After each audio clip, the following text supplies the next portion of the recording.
Então, pessoal, boa tarde.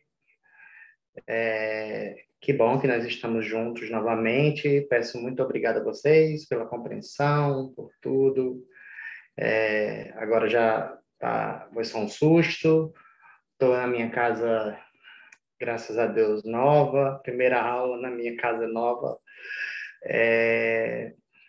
E agora a gente começa a discutir, né, as nossas duas últimas aulas, que são, no caso, a primeira, a farmacologia molecular da dor, e a segunda parte, no caso, seria, na verdade, será, né, a farmacologia dos opioides, que são fármacos analgésicos de ação central, né?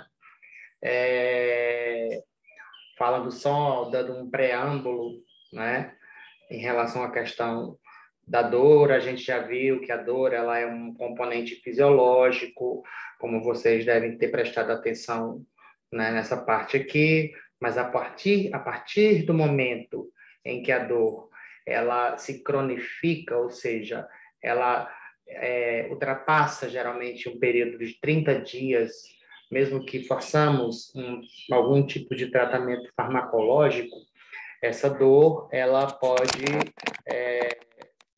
ser considerada e diagnosticada como uma dor crônica. E aí existem inúmeros tratamentos que a gente utiliza para tratar a dor, né? E um deles é a utilização de fármacos da classe dos opioides, que é o que a gente vai falar hoje, certo? A gente falou um pouco já no nosso último encontro sobre essa via, né, de nocicepção, ou seja, o trato espinotalâmico contralateral, né? Nós temos aqui a periferia, supondo que nós temos, por exemplo, um corte ou uma queimadura ou alguma injúria no nosso dedo, o que é que vai acontecer? Nessa região aqui, onde eu estou apontando com a setinha vermelha, ela vai ser sensibilizada, e esse mecanismo de sensibilização a gente chama de nocicepção. E ele ocorre através de neurônios que estão na periferia, ou seja, no nosso dedo, que são sensibilizados e vão carregar essa mensagem para o corno dorsal da medula. Chegando no corno dorsal da medula, vocês devem ter lembrado, ou devem lembrar, devem ter assistido na aula, que é aqui onde nós temos o principal, como é que eu posso dizer, os principais mecanismos de processamento da dor. É aqui onde a dor, onde essa sinapse, ela começa a gerar sinais a partir do que aconteceu na periferia, para que tudo seja levado até onde? Até o nosso córtex cerebral. É a principal região do sistema nervoso central, e é isso que eu estou representando aqui para vocês, né? A mensagem dolorosa, ela vai ser carreada através da ativação de nossos receptores para o corno dorsal. No corno dorsal, nós temos liberação. Ok, Dani. Nós temos a liberação de dois principais neurotransmissores que eu falo daqui a pouquinho sobre eles, que são o glutamato e a substância P. Essas substâncias elas ativam os nossos receptores de segunda ordem, que são esses verdinhos aqui, e eles vão ser ativados e vão levar a mensagem lá para o córtex. Uma vez que o córtex é ativado, o que é que vai acontecer? O córtex ele vai ser ativado dependendo do tipo de fibra, né? Ou seja, aqueles neurônios que vêm lá da periferia para levar a mensagem até o córtex, eles são neurônios que a gente conhece como nociceptores, e nociceptores, eles podem compor dois tipos de fibras, né? Fibras A delta, que são fibras que têm um pouco de mielina, têm um diâmetro médio, elas são fibras que são sensíveis a estímulos que causam dor por conta de algo que injuriou sua mão, seu pé, seu joelho, por uma pancada, ou seja, estímulo mecânico, por uma queimadura, estímulo químico, também, né, mediadores químicos, por exemplo, liberados, inclusive até mesmo de células do sistema imune, como prostaglandinas, vocês vão estudar na aula de hoje, de anti-inflamatórios não esteroides, que é a aula que eu postei para hoje, tá? Então, essas substâncias químicas, elas também conseguem ativar esses nociceptores que compõem tanto fibras A delta, que são fibras de diâmetro médio, porque elas têm um pouco de mielina, então elas acabam tendo um diâmetro maior. E fibras C, que são fibras que não têm mielina, por conta disso, elas têm um diâmetro bem menor, um pequeno diâmetro comparado ao diâmetro das fibras A delta, certo? E, consequentemente, independentemente da fibra ser A delta ou ser fibra C, elas são compostas por nociceptores, todas, né? Tanto a delta quanto a fibra C são sensíveis a estímulos mecânicos, térmicos e químicos. Isso é muito importante da gente lembrar e da gente ressaltar, por quê? Que fibras nociceptivas, né, que são sensíveis a 3 tipos de estímulos, como estímulo mecânico, estímulo térmico e estímulo químico, são fibras que a gente chama de fibras polimodais.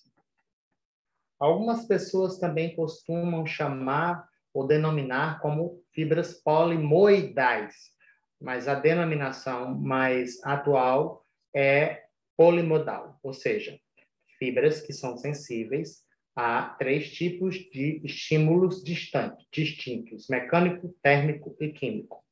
Enquanto que as fibras A alfa e A beta, elas são fibras que só são sensíveis ao toque. Elas não respondem, por exemplo, a estímulos térmicos, a uma queimadura, a estímulos químicos. Elas respondem a estímulos mecânicos somente. Certo, Luciene? Obrigado por avisar. Oi, Fábio, quanto tempo?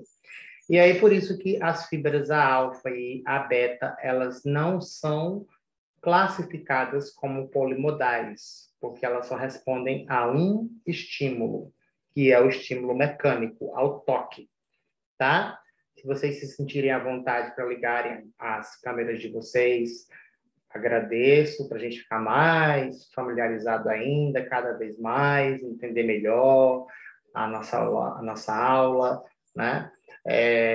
Se vocês não estiverem entendendo o que eu estou falando, podem me parar. Eu estou só dando uma revisão rápida aqui do que a gente vai discutir, certo?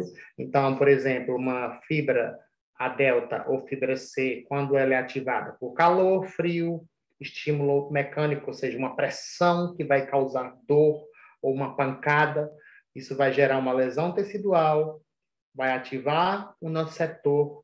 Esse nociceptor de primeira ordem, ele tem um axônio que vai desde a periferia, nossa mão, nosso dedo, digamos assim, até a região da medula que a gente chama de corno dorsal, que é essa regiãozinha que eu estou circulando aqui. Aqui na medula, nós temos uma sinapse entre o neurônio de primeira ordem, né, o nociceptor de primeira ordem, e o nociceptor de segunda ordem, que é quem vai levar o quê? Não tem problema, Fábio, não tem problema, tá? Se quiser ligar a câmera, microfone, pode ficar à vontade, tá? E aí, esse nociceptor de segunda ordem é quem, ao ser ativado pelo nociceptor de primeira ordem, ele vai levar a mensagem lá para o córtex, né? Isso tudo acontece através de estímulos e ativação de inúmeros canais iônicos, né? No neurônio de primeira ordem. Eu aumentei o tamanho do neurônio de primeira ordem, está aqui embaixo. Esse neurônio de primeira ordem, quando ele é estimulado por frio, calor, por pressão, ou seja, por ser um neurônio de uma fibra polimodal, ele vai despolarizar e vai se excitar. O que é um neurônio ser excitado? Gente, neurônio excitado é um neurônio que atingiu o potencial de ação. E aí, o que acontece? Atingiu o potencial de ação, o neurônio agora ele vai conduzir esse potencial de ação até outro lado ou até outra região de seus axônios. Nesse caso, a região onde o potencial de ação é gerado e até onde que ele vai ser conduzido, ele é gerado aqui, ó, na periferia depois do estímulo, né? Depois que ele é gerado, ele é conduzido pela membrana do neurônio até chegar onde? Até chegar lá na outra região, ou na outra parte do neurônio, né, do axônio, que fica no corno dorsal da medula. E aí vai ativar o quê? Esses canais de cálcio aqui, ó. Canais de cálcio que são sensíveis à voltagem. Quando esses canais eles são ativados por excitação neuronal, ou seja, pelo potencial de ação, o cálcio ele vai entrar no neurônio. Nós temos os neurotransmissores armazenados em vesículas, que são glutamato e substância P. O cálcio faz com que esses neurotransmissores sejam liberados dessas vesículas que antes estavam armazenando os neurotransmissores porque o neurônio estava em repouso. Agora ele foi excitado, ele atingiu o potencial de ação. E aí, quando o glutamato e substância P são liberados aqui na fenda sináptica do corno dorsal, a substância P vai ativar seu receptor NK1 e o glutamato vai ativar os seus dois receptores, AMPA e NMDA, certo? E aí, o que é que vai acontecer? A ativação do neurônio de segunda ordem e excitação agora desse neurônio de segunda ordem, ou desse nosso setor de segunda ordem. E aí ele vai ativando outros neurônios de terceira, de quarta, de quinta, até que tudo chegue lá no sistema nervoso central, córtex, e aí a gente vai sentir a dor, certo? Esses mecanismos eu estou passando assim, bem rapidamente para depois vocês me fazerem perguntas. Uma vez que o córtex ele é ativado, o que é que vai acontecer? Ele é ativado tanto para a gente sentir dor, mas ele também envia para o corno dorsal da medula uma rede de neurônios que a gente chama de via inibitória descendente da dor. E o que que acontece? Quando ele envia essa rede de neurônios ou essa via inibitória descendente, ela é ativada, ela vai liberar no corno dorsal da medula neurotransmissores que a gente pode dizer assim, considerar como neurotransmissores que são inibitórios ou neurotransmissores que são analgésicos, como as encefalinas ou opioides endógenos. Os opioides endógenos se classificam em 3 tipos, que são encefalinas, endorfinas e dinorfinas.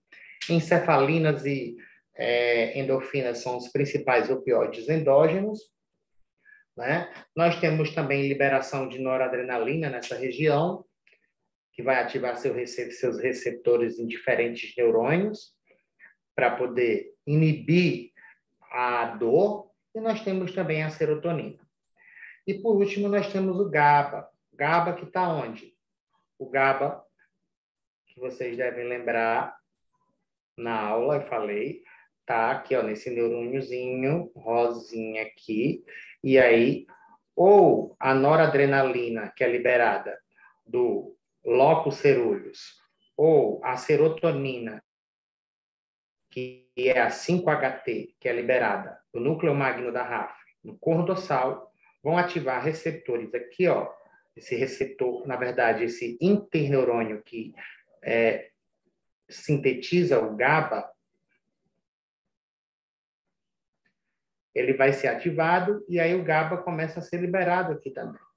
Então, a fibra nociceptiva que está sendo ativada para a gente sentir dor na via que sobe, ela começa a ser inibida quando nós temos quem? Serotonina chegando aqui, ó, serotonina que é a 5-HT, quando nós temos opioides endógenos, como encefalinas e endorfinas, para você, chegando também a via inibente no corno, e também ativa seus receptores em neurônios GABAérgicos e também nos nociceptores, tanto de primeira ordem quanto de segunda ordem, para que a gente deixe de sentir dor. Então, eu dei um breve preâmbulo, uma viajada na aula, que vocês já devem ter assistido, E aí eu gostaria, por favor, de saber agora de vocês, se vocês têm alguma dúvida sobre esse assunto, para que a gente possa discutir. E aí eu fico aguardando agora a palavra de vocês.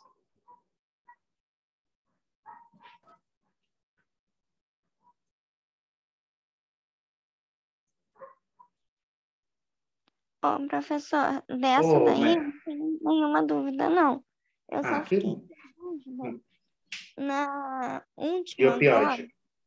De opioide. Isso, isso, que o Tá. senhor falou sobre a substância glutamatérgica, que é quando a Uhum. pessoa, ela, é, quando ela tá feliz, eu acho que é essa palavra que você usou, que aí ela que tá responsável. Mas aí, quando a pessoa ela tem depressão, só deu o exemplo de depressão, só que de bipolar. Aí, Hum. tipo, a pessoa fica feliz e triste. Aí eu queria saber, tipo, quando a pessoa tem depressão ou ansiedade, é a mesma substância, a substância glutamatérgica? Glutamato, Isso.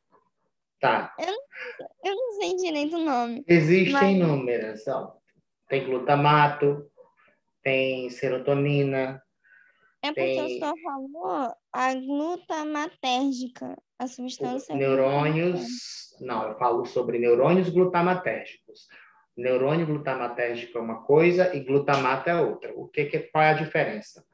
Neurônio glutamatérgico é o neurônio que produz glutamato. E aí por isso que ele recebe o nome de neurônio glutamatérgico. O glutamato, ele também é importante para ativar toda aquela via. Só um momentinho. Deixa eu só fechar aqui e colocar um slide novo aqui.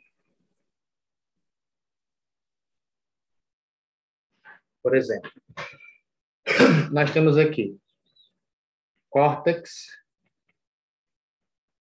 né?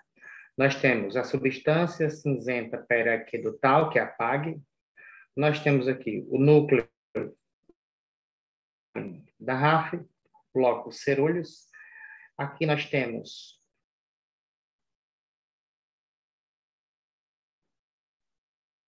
noceptor de primeira ordem. Nós temos aqui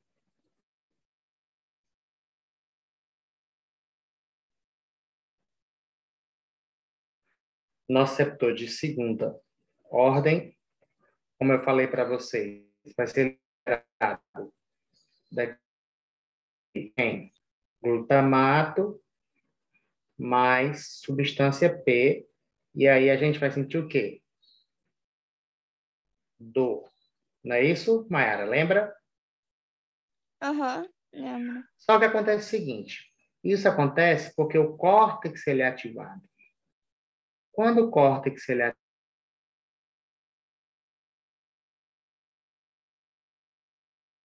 ativar agora quem? A PAG.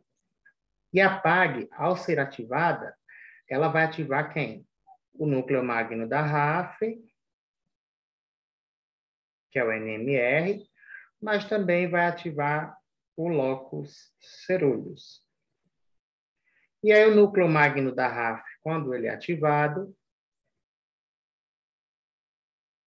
ele vai liberar neurotransmissores lá no corno dorsal da medula, que eu vou circular aqui como corno dorsal, vou colocar aqui, corno dorsal. Corno dorsal da medula. E o locus ceruleus também, quando ele é estimulado pela PAG, o que é que vai acontecer?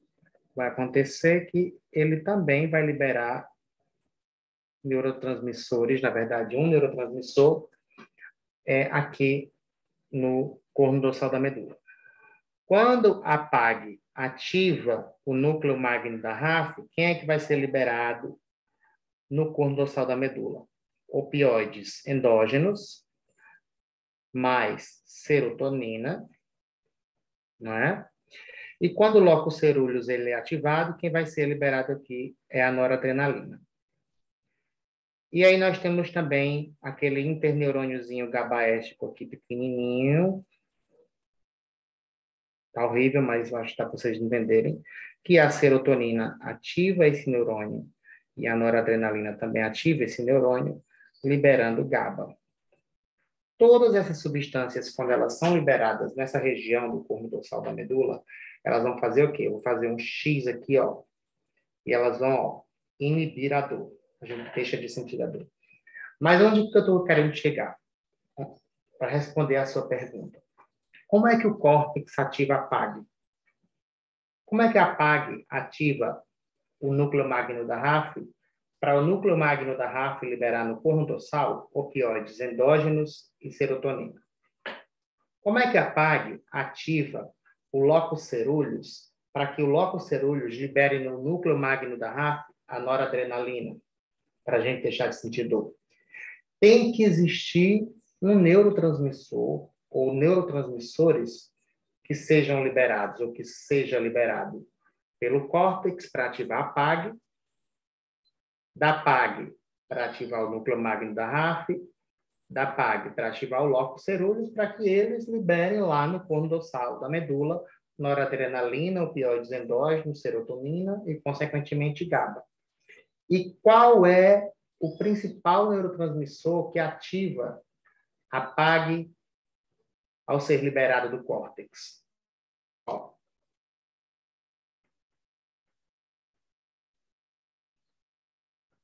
O glutamato. Mas, professor, o glutamato não é liberado só aqui na via que sobe para a gente sentir dor? Não. O glutamato também é liberado do córtex para ativar a PAG. Da PAG, aqui a gente também tem a liberação de glutamato. Aqui nós também temos liberação de glutamato para que haja ativação do núcleo magno da RAF e do locus ceruleus. Então, o glutamato ele é liberado do córtex e da PAG para ativarem o núcleo magno da RAF e o locus ceruleus e haver o quê? Liberação de opioides endógenos, serotonina, noradrenalina, todas essas substâncias que vão também induzir a liberação de GABA no corpo dorsal para a gente deixar de sentir dor.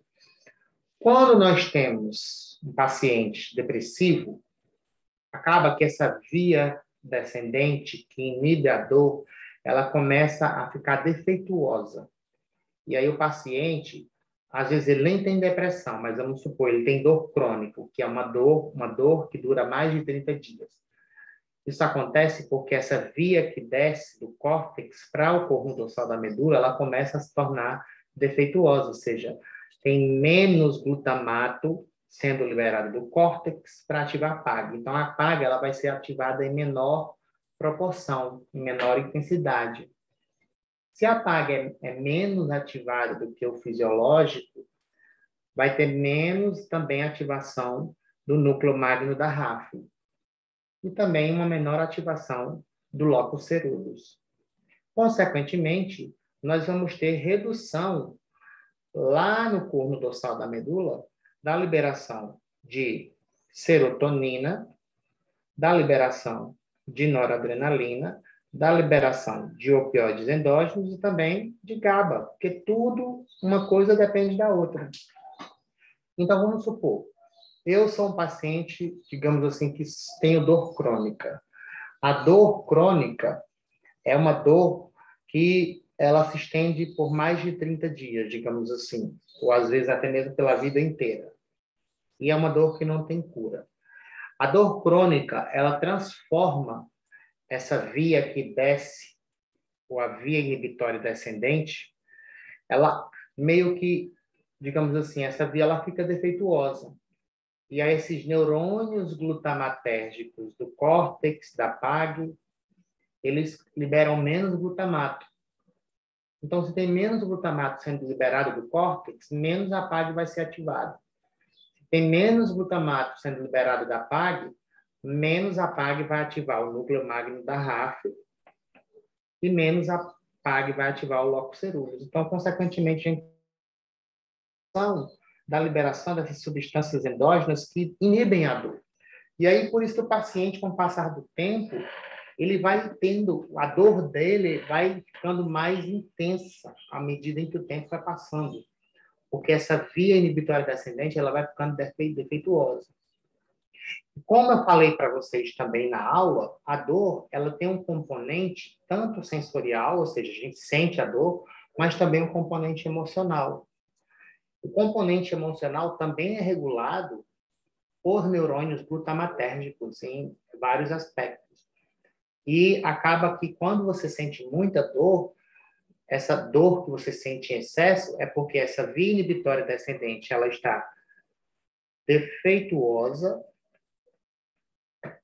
liberando menos glutamato para ativar a PAG e menos glutamato também para ativar o núcleo magno da RAF, o locus coeruleus. E aí, o que vai acontecer? A gente vai sentir mais dor, mas, ao mesmo tempo, a dor é desagradável, a sensação de sentir da dor é muito ruim.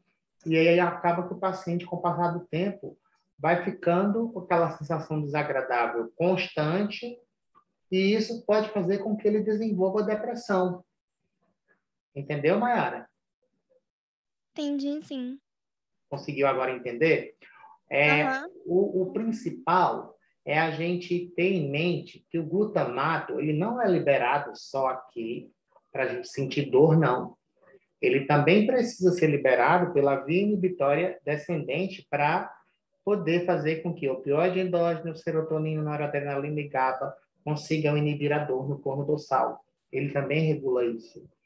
E a partir do momento em que a gente sente dor, a gente tem dor crônica, essa via inibitória descendente, ela fica o quê? Defeituosa. Então, menos glutamato vai ser liberado, menos opioides endógenos, serotonina, noradrenalina e GABA vão ser liberados no corno dorsal, mais intensa a dor vai ficando. E aí, quanto mais intensa a dor vai ficando, mais desagradável a sensação da dor vai afetando a vida ou a qualidade de vida do paciente, e esse paciente pode desenvolver depressão por causa disso. Paciente depressivo desenvolver dor, aí já é um pouco... Acontece, mas já é... Na verdade, o paciente depressivo ele pode desenvolver muitos distúrbios, muito mais distúrbios de ansiedade, de bipolaridade e tudo mais, né? Mas vamos dizer que o paciente ele é depressivo, tem bipolaridade, como você mesma citou, Mayara.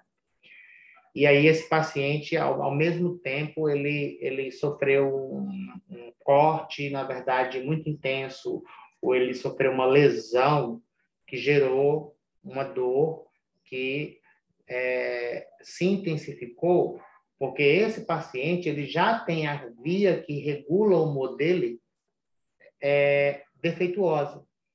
E aí o paciente que tem depressão, que seja ela uma depressão unipolar ou a depressão bipolar, paciente que tem ansiedade, paciente que tem esquizofrenia, problemas de humor, esse paciente ele sente dor mais facilmente e a dor desse paciente, o nosso organismo não consegue regular como regula a dor em um paciente que não tem depressão ou que não tem distúrbios do humor.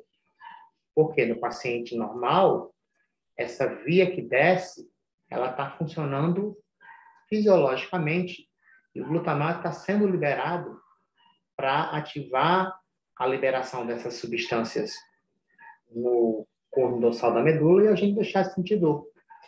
Mas quando acontece ou da gente ter dor crônica e desenvolver depressão ou distúrbios de humor por conta da dor que diminui a qualidade de vida, ou da gente ter o contrário, essas vias elas estão defeituosas. E aí acaba que a gente não consegue, o nosso organismo ele não consegue controlar a dor como ele controlaria no paciente normal. E aí por isso que a gente precisa ser tratado com medicamentos. E uma coisa bastante interessante, e inclusive você falou de algo muito importante, Mayara, é a gente entender que a maior parte das terapias da dor crônica é feita através da utilização de antidepressivos. Pacientes, por exemplo, que fazem uso de antidepressivos, eles podem também ter um certo alívio da dor, se beneficiar, né? com esses fármacos antidepressivos. Por quê? Porque esses fármacos antidepressivos, eles normalizam o glutamato, mas eles também aumentam os níveis de noradrenalina e serotonina e também de opioides endógenos, que são os principais neurotransmissores que regulam tanto a sensação da dor, mas também que regulam o nosso humor. Então, é até interessante a gente imaginar, nossa, tratar dor com antidepressivo? Sim, tem muita gente que nem tem depressão e toma antidepressivo porque tem dor crônica, para tratar a dor crônica. Entendeu, Mayara? Entendi, sim, professor. Obrigada. Alguém mais tem alguma pergunta, comentário sobre esse aspecto?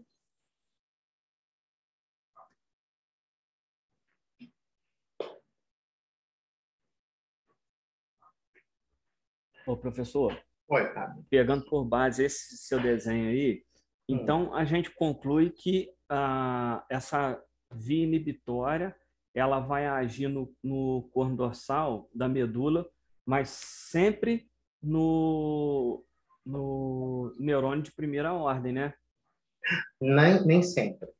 Por exemplo, você está falando assim, noradrenalina está sendo liberada aqui, né?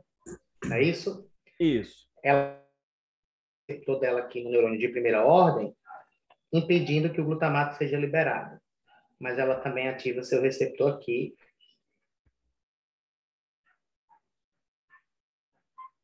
Ela ativa seu receptor aqui para impedir que esse neurônio seja ativado.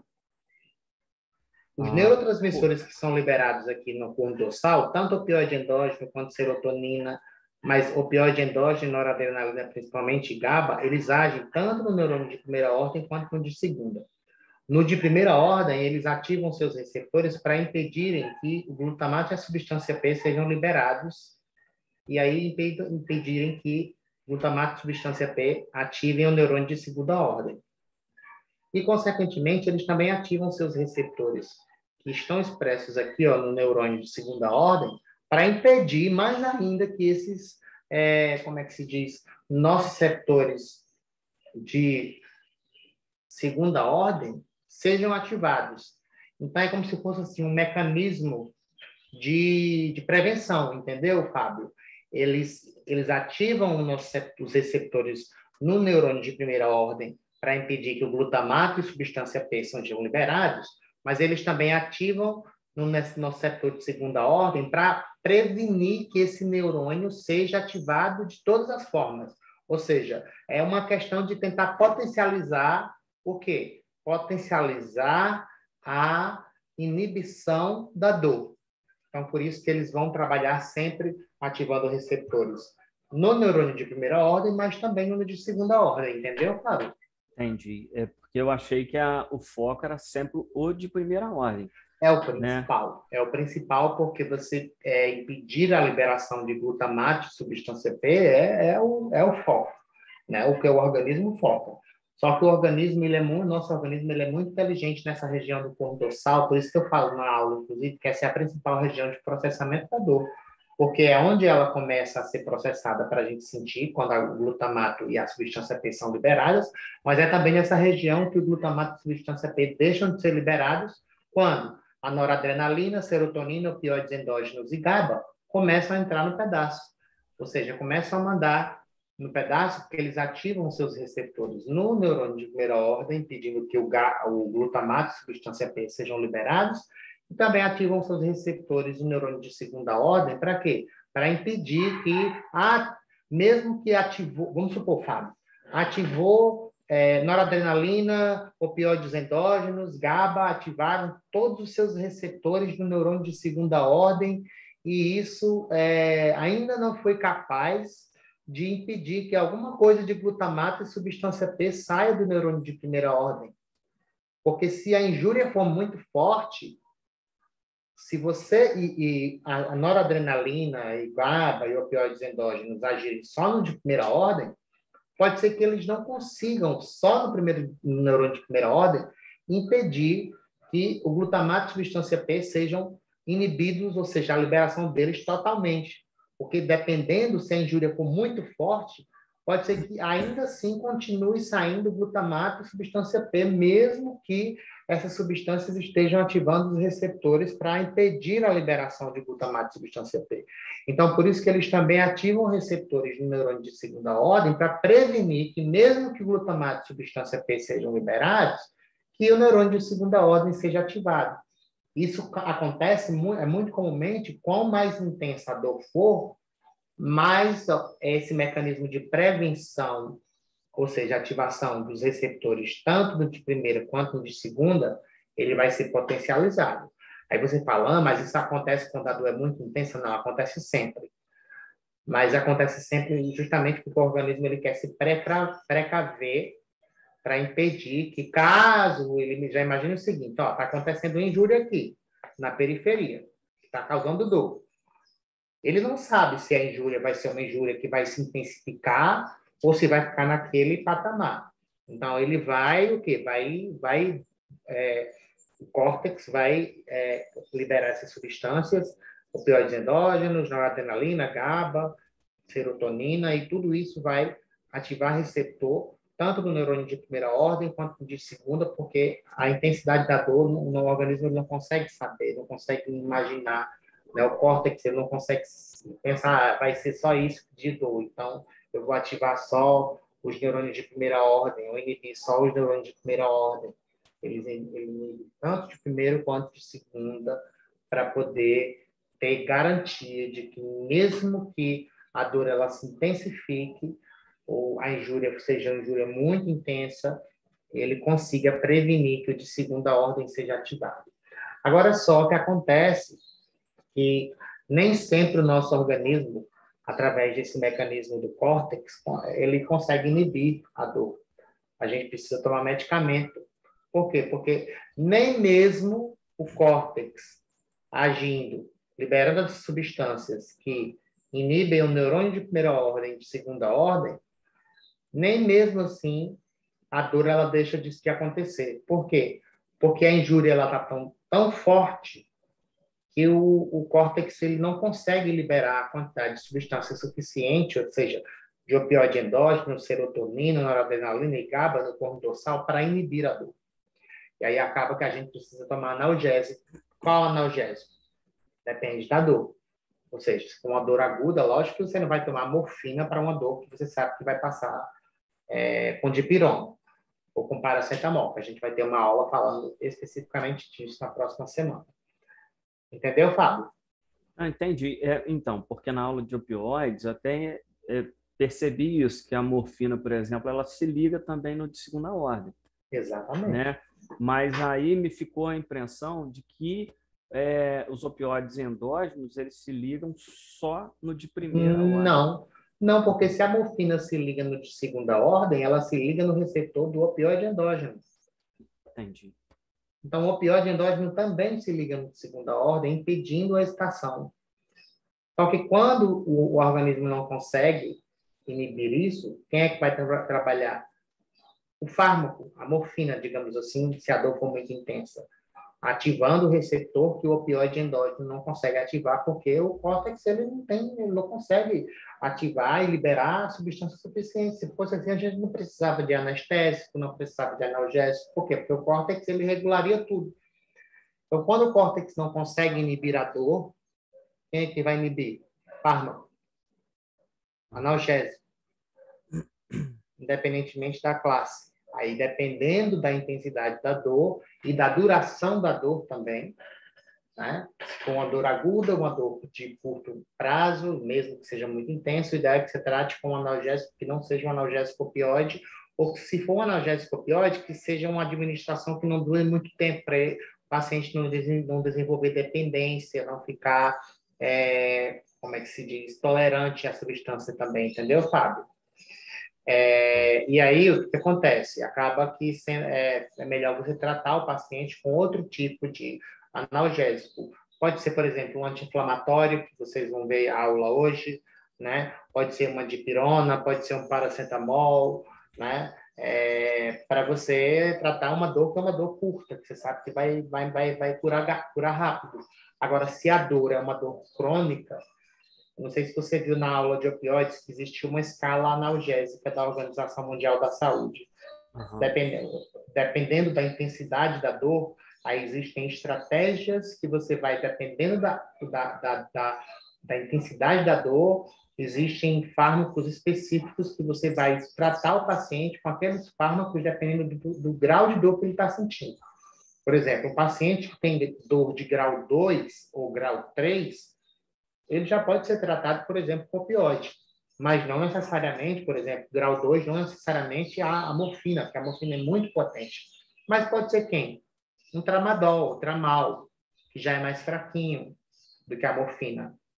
Eu falei do tramal na aula de opioide, não falei? Falou. Então, consegue entender? Então, quanto mais intensa a dor ela vai se tornando, e naquela escala analgésica da Organização Mundial da Saúde, né? A intensidade ela vai aumentando, o que é que acontece? Mais potente o fármaco ele tem que ser para poder inibir essa dor. Entendeu? Entendi, professor. Alguma pergunta a mais, gente?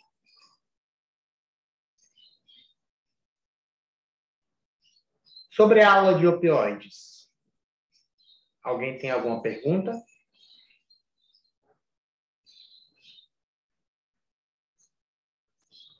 A aula de opioides eu achei mais complexa do que essa aí. Tá, e aí você tem assim, alguma pergunta? Dúvida em si não, mas eu acho que para cimentar mesmo, a ideia é assistir ela exatamente, várias umas vezes. 2, 3 vezes aí para cimentar. Exatamente. Por isso que, como eu falo, né? Não há um mal que não traga um bem. O que aconteceu semana passada, que não deu para eu dar aula para vocês, né? Eu deixei esse tempo para vocês utilizarem à tarde da semana passada para vocês tentarem assistir pelo menos uma vez a mais as aulas, essa aula aqui e a aula de opioides, para vocês fixarem mais o assunto, né?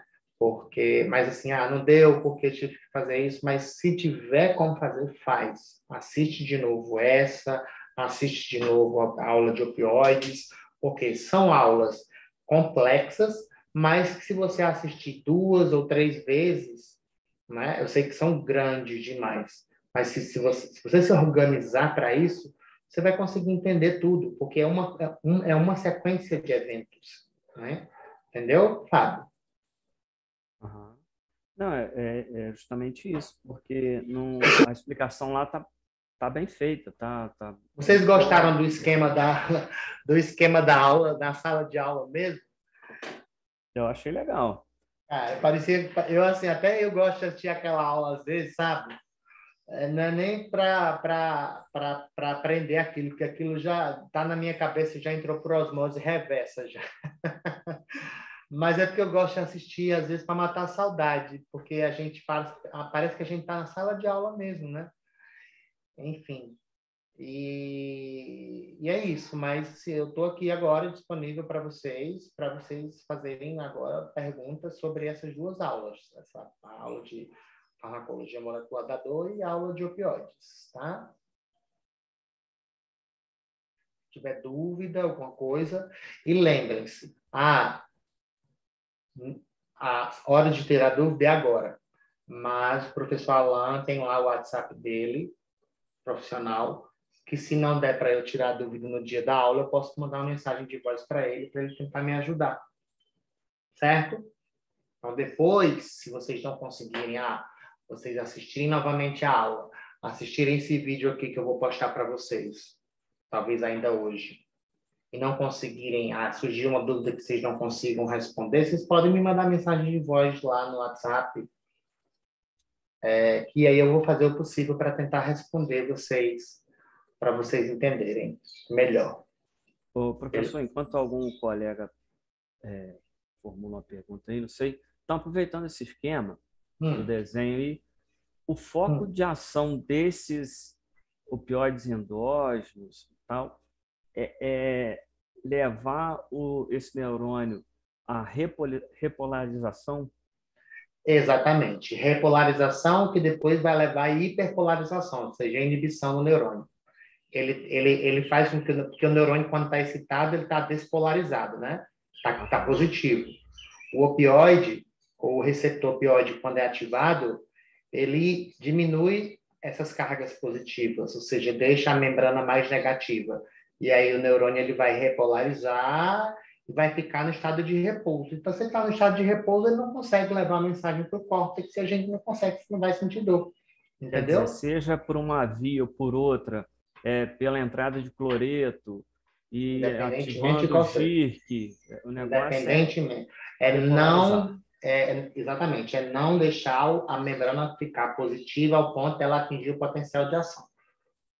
O foco principal de tudo isso que está aqui, que seja neurotransmissor, substância endógena, ou que seja fármaco, é impedir que o neurônio atinja o potencial de ação. Porque se ele atingir, o glutamato e substância P vai ser liberado. Vão ser liberados e aí a gente vai sentir dor.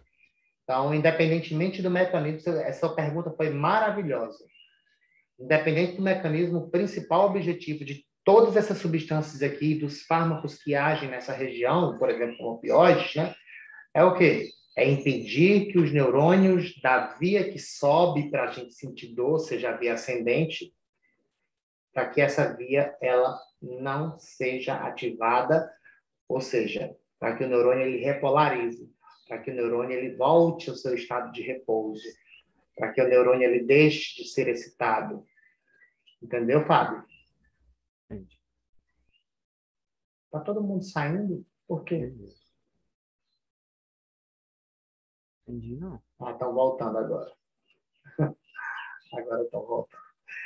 Professor, minhas dúvidas giravam dentro disso daí. A aula de opioides pretendo assistir de novo, porque assim, deu para entender, mas é questão de fixar mesmo o conhecimento. Isso, E exatamente. Aí qualquer coisa, você me manda mensagem. Isso aí. O ideal pelo WhatsApp. Isso. Não que não possa pelo Moodle. Pode, mas é melhor pelo WhatsApp porque você manda uma mensagem de voz que eu entendo melhor e eu mando uma outra, lógico. Pode esperar que seja uma mensagem longa para tentar explicar da maneira mais didática possível para que vocês consigam entender. Ok? Tá, joia. Obrigado. Então, eu vou fazer o seguinte. Nós temos, tirando 3 professores Alan, que estão aqui, nós temos 12 participantes, 12 alunos aqui. Eu vou fazer pergunta de um por um para saber se está tudo ok. Se tiver tudo ok, maravilha. A gente finaliza aqui e aí vocês podem pegar o próximo tempo para assistir ou novamente a aula ou já assistir a aula dessa semana para a gente discutir semana que vem. Certo? Então, vamos lá. Brian, consegue me ouvir, Brian? Tudo bem?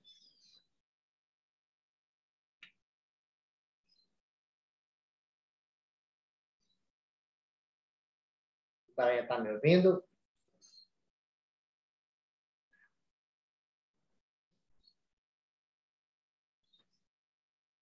A Daniele Rosa está me ouvindo? Oi, professor. Está tudo bem? Conseguiu entender? Tem alguma dúvida? Não, tá tudo certinho mesmo. Tudo certinho? Perfeito.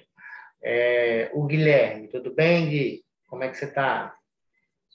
Oi, professor, tá tudo certinho. Tudo bem, sim. Certinho? Tá tranquilo? Conseguiu? É complexo, mas você entendeu a logística? Qual é, Sim, né? A sim. gente tem que realmente insistir várias vezes Ver. para poder entender. Na verdade, não é nem entender vocês já entenderam, vocês já sabem. É fixar, né? Fixar aquilo, como o Fábio falou, né? Então, tá tranquilo, Gui? Para isso? Sim, por enquanto sim, Ok. professor. Tá, então, no caso, se eu finalizar a nossa sessão de tira dúvidas agora para você, acho que você consegue, né, sozinho estudar. E se você precisar da minha ajuda, você entra em contato pelo WhatsApp, Pode deixar. né? Vou ver a aula. Mesma coisa, eu vou fazer essa mesma pergunta, repetindo mais uma vez, para o Brian, para a Isabel, para a Isabela, para a Lara, para a Luciene, para Mariana Castelli, para Maiara, para Sara Moreira e para Vitória Vale. Eu gostaria de saber, ok, com a aula de hoje, com as dúvidas, vocês conseguem estudar agora sozinhos e, caso precisem da minha ajuda, entram em contato por outro meio? Ou vocês têm alguma dúvida? Pode falar, Vitória. Eu falei que sim, que tá tranquilo. Perfeito. Então, vocês podem, agora, no caso, eu posso finalizar a nossa aula agora para que vocês descansem um pouco e aí vocês vão pegar ou a aula da semana passada, ou essas aulas assistirem de novo, e aí depois lembrem-se que vocês têm que assistir a aula de anti-inflamatórios para a gente discutir semana que vem. Ok? Com calma, gente, bem calma, bastante calma. Agora só que não deixem virar uma bola de neve, tá? A gente vai trabalhar com calma, mas não vamos deixar virar uma bola de neve, porque, assim, esses assuntos, eles são muito complexos, mas a partir do momento em que a gente estuda com calma, agora que a gente ainda não está sobrecarregado, já passou P1, enquanto não chega ainda a semana para a próxima semana de prova, se a gente consegue fazer tudo isso agora, para não acumular, perfeito. Exatamente, Isabela, exatamente. Mas, assim, você acha que você tem alguma pergunta que você quer fazer, mesmo que seja digitando? Eu respondo aqui tranquilamente sobre as aulas.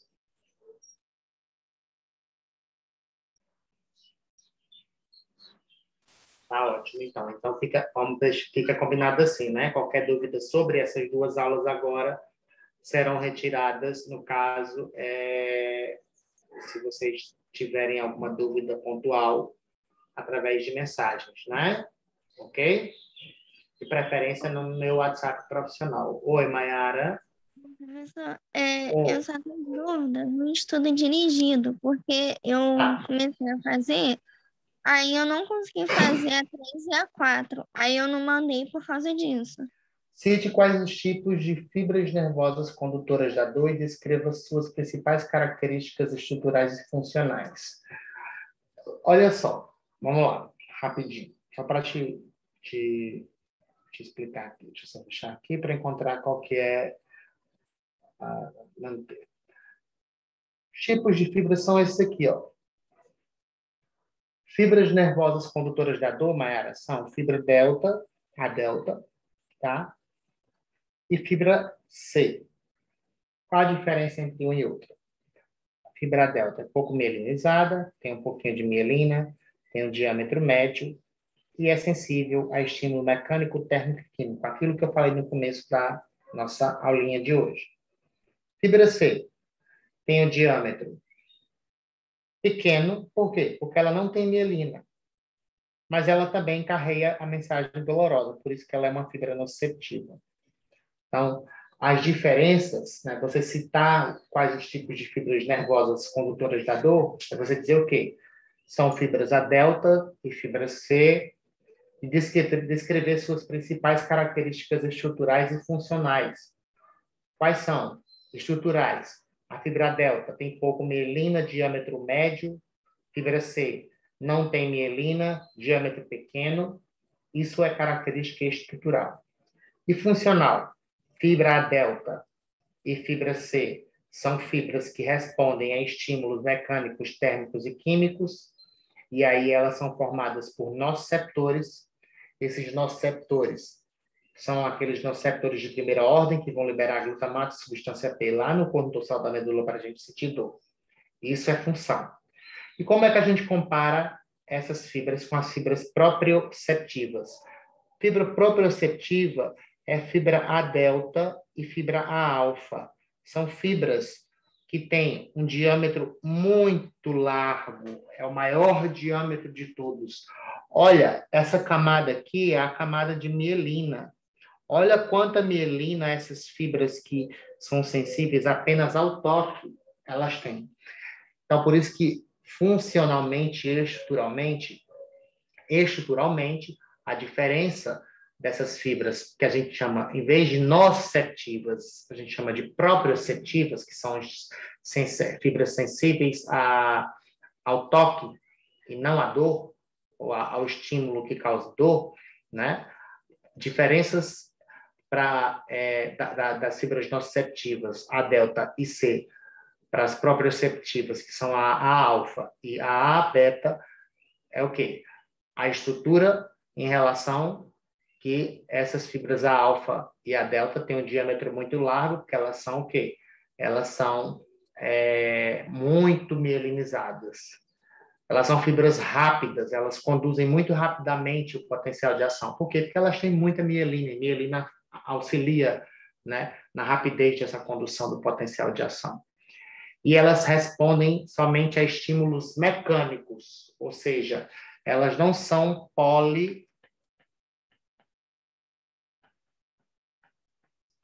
polimodal, só é a delta e C. O que é polimodal? Responde a estímulo mecânico, térmico e químico. Fibra A delta e A beta só responde a estímulo mecânico. E não estão envolvidas, a alfa e a delta com dor. Elas fazem com que a gente sinta o quê? A sensação do toque. São fibras responsáveis pelo sentido que a gente conhece como tato. Tocou aqui, ó. Estou fazendo isso aqui.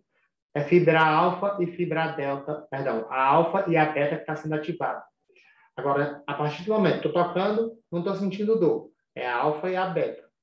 Mas se eu começar a pressionar, colocar bastante força, eu vou começar a sentir dor.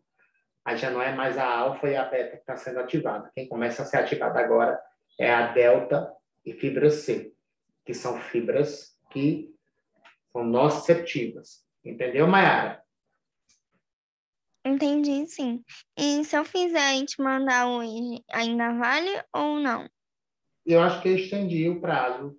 Dá uma olhada lá. Tá. Eu estendi o prazo, ainda está dentro do prazo.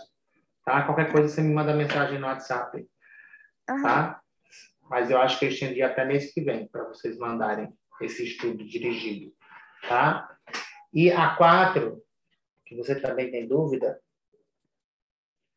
o que eu pedi foi para vocês principalmente falarem o quê? Abordar quais são os neurotransmissores, quais são os principais neurotransmissores que estão envolvidos na dor e na inibição da dor. Na dor, glutamato e substância P. Na inibição da dor, opioide endógeno, noradrenalina, serotonina e GABA. Receptores. Falar quais são os receptores. Quais são os receptores do glutamato? NMDA e AMPA.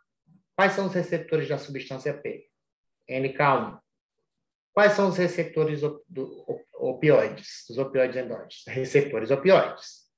Quais são os receptores da noradrenalina? Receptor alfa-adrenérgico, que seja o alfa-1 ou que seja o alfa-2, dependendo do local. Então, é isso que vocês têm que responder, e na aula e também nos slides eu mostro para vocês, né? Na aula, aqui nos slides nem tanto, mas no esquema que eu faço durante a aula, eu mostro exatamente aquela figura que eu desenhei aqui para vocês. Por exemplo. Cadê a figura que eu desenhei para vocês aqui?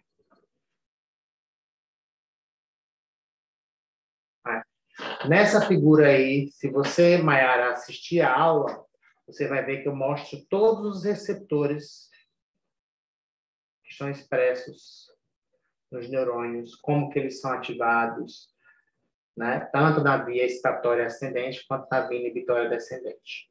E aí você consegue responder a questão 4. Entendeu? Entendi. É que eu tinha visto a aula, só que eu não tinha entendido muito bem. Aí por isso que eu tinha te perguntado, que eu fiz aquela pergunta que só me explicou esse esquema aqui. Aí agora eu entendi melhor. Agora eu consigo melhor, né? Aí assiste de novo, que aí você vai entender 100%. Vai ficar 100%. Mas se você precisar de ajuda, pode me mandar mensagem que eu te ajudo lá, tá bom? no WhatsApp. Beleza? Aham.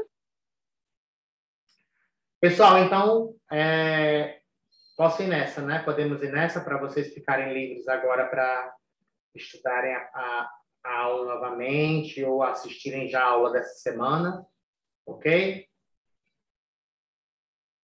Beleza, então. Então, eu vou parar de gravar para o nosso vídeo não ficar muito longo. Um momentinho.